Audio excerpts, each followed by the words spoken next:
Ja, da det neste Franco Ghilardi, som da jeg sa, det var den første Europan-konkurransen dere vant, ja, i Oslo, Økern, nettopp Økern Infrastruktur. Franco Ghilardi har kontor her i Oslo, Ghilardi og Helsten, og en av de arkitektene som jobber nettopp med infrastruktur som arkitektur. Veldig kjent for fin design, men også en kompromissløs designer på bystruktur.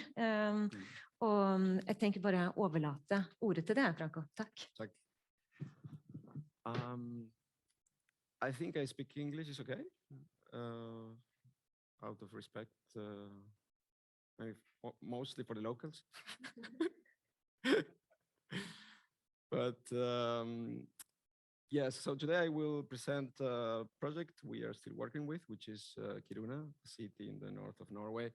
The title of the presentation might seem a bit obvious for some of you, but is definitely not in this part of the world, up in the north of Scandinavia, I would say, also Norway. Things are rougher, not so could you say, well planned.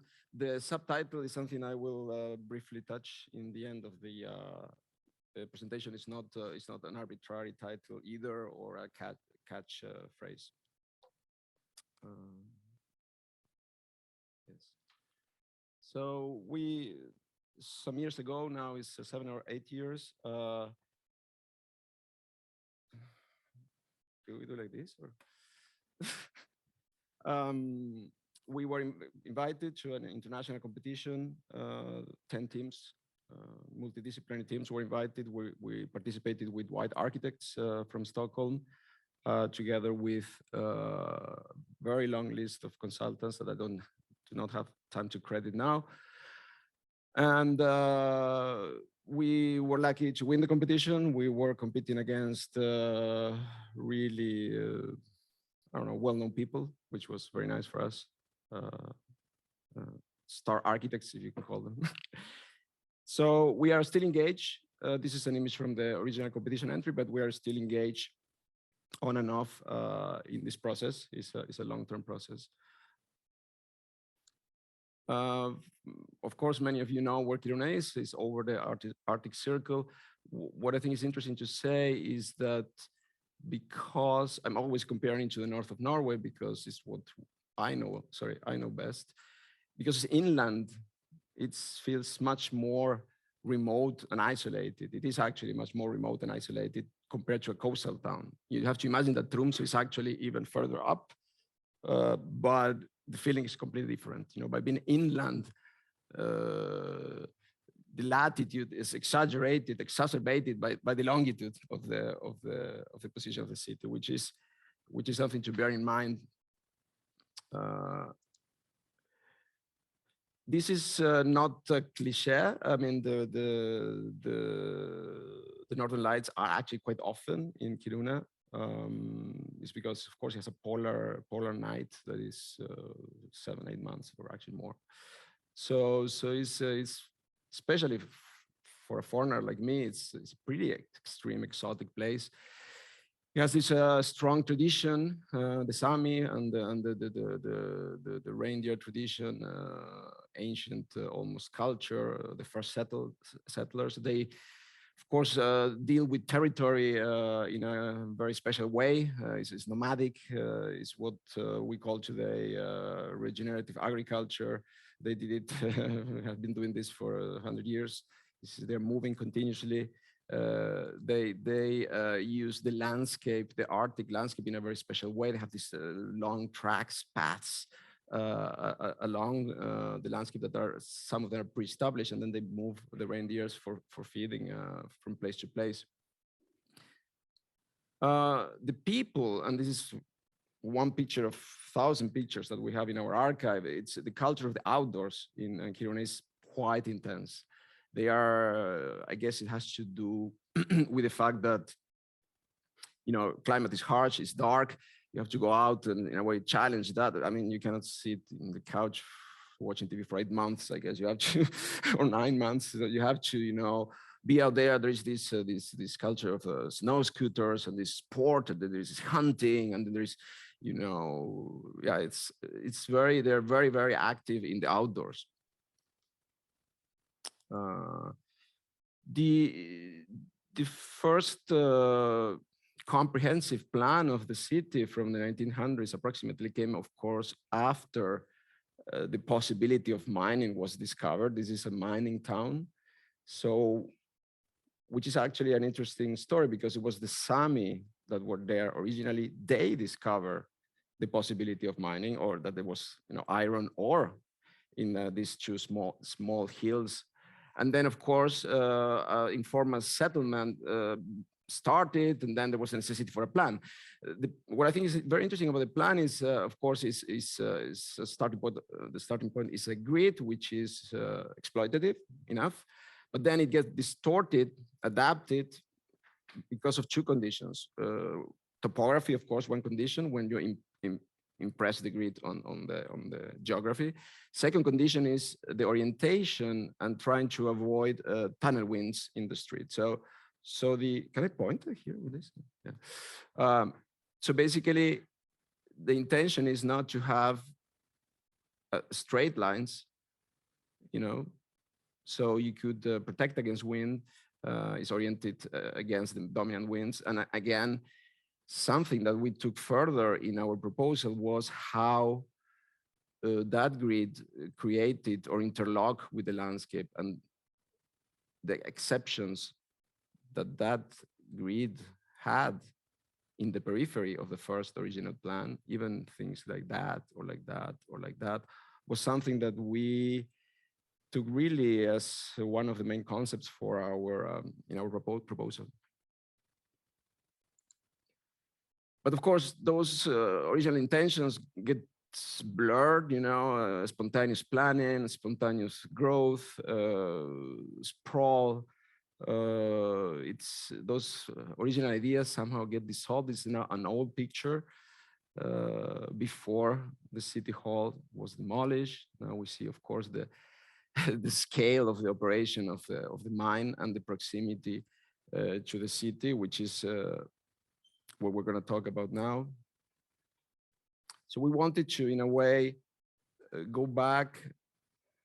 Well, this picture for me is also very illustrative. You know, in a way, the reason, the existence of the city comes from that. But at the same time, this is now what is threatening the city. It's going to disappear. So there's kind of these two sides of the same problem in a way, which is almost like a paradox. Also, this picture, this is actually showing the, of course, it started as an open mine, very rudimentary in the two hills, and then it became a massive extraction operation with the progress of technology and transport. The Sami actually were originally involved in mining, in the transport of the ore. They actually were the extraction, the surface mine was extracted in the summer because of the weather, and then in the winter the Sami were transporting in the sledges the ore to other cities for transport further. But the condition today is, I mean, the scale of the operation of the mine is just you know, unbelievable. They produce 6.5 Eiffel Towers a day of refined iron. It's a monster. It's unstoppable. It's and of course it's unstoppable because of the economy behind this. It's part of the, you know, I mean, it's part of the national earnings of Sweden. You know, it's part of the economy of Sweden. So collateral effects of that, yeah, I would call this almost artificial geology. You know, this is creation of man-made landscapes at a fast speed compared to the way nature creates mountains. It's very, very quick, and it has to go somewhere. So there's suddenly a kind of clearly an example of the Anthropocene, if you could say so. I imagine about the thinking about the pictures of Butinsky. You know, it's exactly that. You know, the impact of of human operations in the landscape. 1,000 meters of tunnel is also massive, you know, it's really large scale. So very quickly we see here, and this is still an old picture, you see the old city hall, the existing town, how the digging and the expansion of the operations of the mine is basically threatening the city. Huh? It's basically the commission of the competition was, we need to move the city. We need to move the city away. This will not stop, so we need to move. That was the main task of the competition. So the problem is that when they started to excavate, when the mine became an underground operation, they found, of course, a vein of minerals that is endless. So they are digging and digging and digging, and of course that creates a slow process of deformation of the ground, which of course is basically eating up or melting the ground. In section is quite clear. The vein is not totally straight. So by digging, there is a progression, a relation between depth and deformation. The ground is basically deforming. It's not something that happens suddenly. It's kind of slow. It's like melting in a way. The ground is somehow sinking or melting. So this is a fairly accurate diagram of how the progress of the deformation line it's progressing. And it is actually very accurate when I think about when we are now.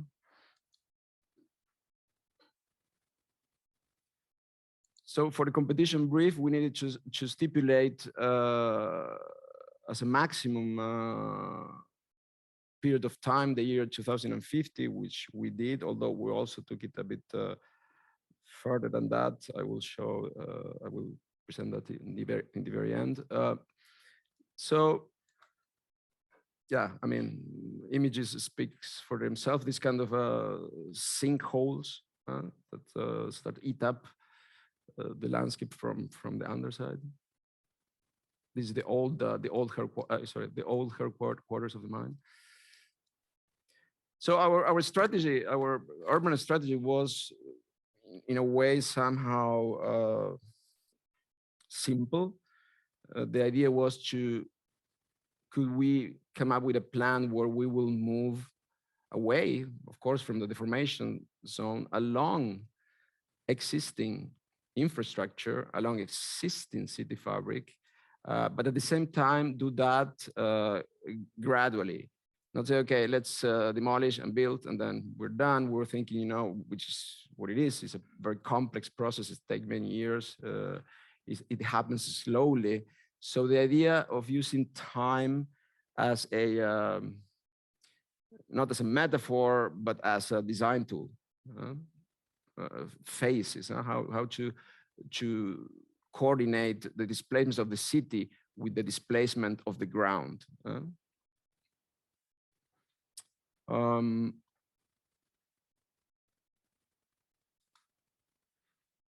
There were, especially in the beginning of the project, there were heavy rounds on communication, dialogue between different actors with the citizens, what we call the dialogue phase. There was also an intention of establishing this portal that unfortunately didn't happen or didn't happen yet. We are actually trying to jumpstart this process. This one didn't happen either, but the overall intention in the competition phase was, and at a certain degree, it did happen, especially in the beginning, to talk to people, thinking about what the Smith said about engaging people and do a collective effort so everybody knows what's happening and everybody feels part of the design process. That was quite, I would say, fairly successful. We opened an office actually in Kiruna for some months together with white, not because we will see them do work there, but it was a showcase. So people could really come, understand, look, there were events, trying to be as transparent and open as possible with the process. So yeah, back to the concept, the idea of doing step by step, creating some strategic projects along the axis of displacement, of course, away from the formation. And something that was very important was to reuse existing infrastructure, because I remember some of our competitors, they just find it very attractive to just move the city somewhere. But of course, there was a lot that to reuse already in terms of roads, utilities, lighting, electricity, neighborhoods, zones that were somehow half developed that could be, integrated and not start completely from scratch. Starting completely from scratch would be basically an impossibility, or it would take 4 times the amount of time. So in more detail, I'll try to be brief here. We developed some strategic projects along this new axis. Some of them were temporary, of course, because some of them would disappear. This one is already gone. And then some of them will be more permanent. It was this arena for dialogue, which happened. This also actually happened, a temporary sport facility. Then there was a place for developers, private developers, so they could actually also communicate, show, discuss, sell the new sites. The idea of a cable car, that was also a very nice idea. This didn't happen because of economy and technical problems. We wanted to have a cable car that will take you to the top of the mine, and then so it will be a kind of a touristic attraction where you could go up and see, almost like with some kind of motorboat, see how this mine is destroying the natural landscape. But it didn't happen. Then the idea of showcase for prefabricated single family, for residential, not single family houses, but residential. There is a lot of prefabrication because of weather conditions in this part of the country. And then the portal, that didn't happen. The portal was about a place for recycling materials of the demolition zones that could actually be reused in the new city. The displacement, the repositioning, sorry, of the church, which is a beautiful wood structure. Russian influence is actually not there. It's more like I think they're now planning to put it there. It's not moved yet. And then finally, the new city center, the new square, and the new city hall. So yeah, how we could actually have a fairly coherent urban strategy, urban form, if you could say that, through a period of time where in the end, thinking about the year 2050, we will end up with something that is more compact, more sustainable. The strategy was, yes, we need to move away along this existing axis, reutilize the infrastructure along it. But then when we have moved long enough or far away enough, then that will stop. And then a different growth system will start perpendicular to the main axis, which would be, the residential neighborhoods could expand. And by doing that, we could create, and back to the original plan of the 1900, we could go back to the idea of interlocking with the Arctic landscape in a different way, creating needless to say, a much longer full contact connection between landscape and city. Sorry, the diagrams are small, but this was to show how, again, existing infrastructure could be completely developed, integrated in the new plan. Major uses, not just displacement, but densification of major uses. And then, of course, density, red being dense and green being low dense. how in the end, I guess I need to stop here. This was more actually a speculative side, which I will show later. In the year 2050, how we could actually work with a denser plan. Yes, so this is illustrating the first phase. You see already the intentions of the overall strategy, even things like that. This is a park facility for sports that is also planned. It's not constructed yet, but it is part of the plan. So we hope it will happen. This has already started. The new square and the city hall and the blocks around it. Now this is an old image, actually has changed, and I will just go forward. Well, an idea of how we could establish this recirculation of materials all under one roof. The idea of the kind of Home Depot or in Maxbo in Scandinavian terms, where it would be only use materials or materials from demolition.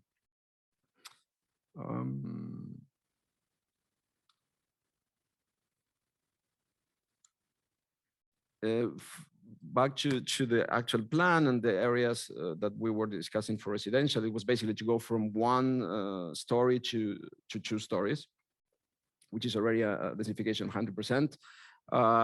And then, of course, the width of the streets are not arbitrary, and then the voids are not arbitrary either. It has to do with the collection of snow.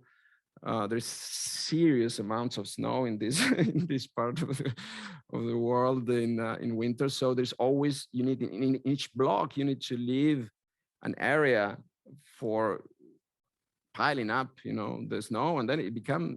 I don't have a picture now, but they become really, really tall, almost like a house, Yes, it's and then of course you need a certain width. But yeah, again, densification to 200% based on the existing.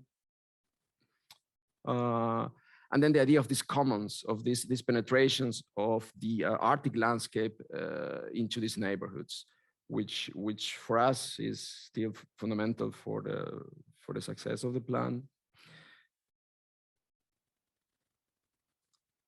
So now we are now in this, I would say, phase 3 already. And this is actually what in the end became the underlay for what is being built now. The idea of the new square was to not have a plaza or a public space that has a back and a front. If you will look at the classical models where you have the square and then the facade of the city hall or a church or a public building, when you're in the middle of the Arctic landscape, it was very difficult for us to pick, okay, it should be, which way it should be. We were actually interested in the idea of a plaza square with no back or front. Of course, not totally symmetrical, creating differences for different uses, so probably, more like a street condition there, a wider condition, and then maybe a square for larger events. But still, the shape of it and the relationship of the square with the city grid, it was for us important, not to in a way create a back condition, meaning the landscape, it's ubiquitous, and these conditions should be also all around town. The layout of the structure, again, we did together with our consultants. It was a heavy study on wind, back to the original plan, and not to have as much as possible long corridors that are parallel, that are open. So the radial structure also is not arbitrary. It has to do with the climate. We did all, of course, the street sections and all the different micro conditions were actually designed for this first phase, which is now under construction. The demolition of the existing city hall that already happened. We lost the opportunity. We wanted to reuse all the bricks, of course. No. One day it was not there anymore. And then this is just an illustration, but what it became, in a way, the scale, the density of the new square. The buildings are by other architects. The city hall is designed by Smith Larsen, Danish office. We were not engaged in architecture in this project. We were more in the master plan side, on the master plan side. And then this is a picture from 1.5 years ago, more or less. So it's going. Of course, it's under development, under construction, which is good. I was looking at Google, and this is a recent picture. Now you see, actually, there you see, it's very blurry. Huh? You see, it's very small, but that's actually already the new town, you know. And then you see the site of the existing city hall that it was there. And then you see the proximity of the deformation, huh? How it's really becoming really close. This whole area now is closed. So then the moving of the historical buildings, there were like around 20 or 30 really, really beautiful historical buildings, protected buildings. It was just to put it on a truck with 50 wheels and move them along, which it worked somehow. It became a bit of an event also in town, you know, when these houses were being displaced in a very, very slow speed. And then, happy enough, sanitation and reconstruction of some of the areas in the deformation zone that we managed to keep open. Most of the areas are actually, unfortunately, closed. You can just go there because it's just dangerous. But some areas we were able to recover and come back with the landscape strategy, and they're basically a public park, which is it's actually gives some hope. Yeah, it's a bad picture, but it's basically the plan being built or executed. The old clock from the original city hall, which they transported, beautiful structure. And then I would like to finish with this drawing. This drawing for me is of course was part of the competition entry, and is almost a fictional drawing, or entirely fictional, I would say, but it tells a story of what would happen, or could we imagine, when the mine actually ceases to exist. Could the city overlast that, and not only overlast that, but become something entirely else? Could the city actually live or start a new life in another place, and then this will go back to the landscape? I mean, the Sami will eventually come back with their trails. There will be a question of restoring, recuperating the landscape. Yeah.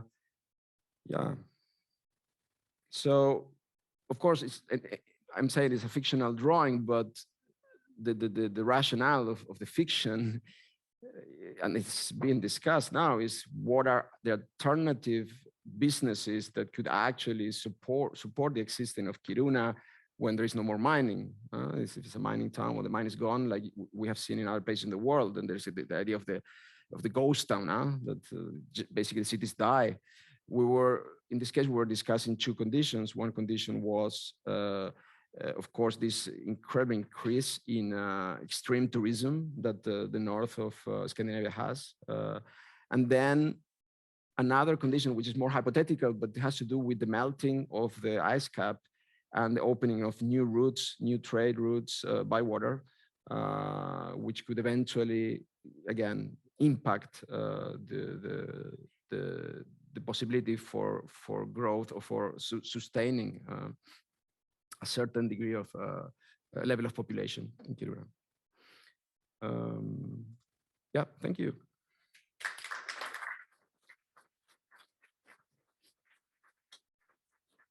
Thank you, Franco. It's just so nice to see how you include working with time and uncertainty into, which I think is a major big issue in contemporary urban design and city development. And it's so nice to see how that Kiruna is not one project, but it's many projects, this incremental design and also like how you deal with this scale, not the size, in this each project using the design as a tool of restructuring in a big scale what you're doing in a very very small place in a way. And it's and I also think it's so nice to see how you use the context and the pre-existent, like this. They say in Spanish, la ciudad no es una hoja en blanco. The landscape of the city is not a white sheet. It's full of the pre-existent, and how you use that into your design. And yeah, it's been very nice to have you here and also have you in the studio discussing with the students. Thank you for that. Thank you for invitation. It was very nice.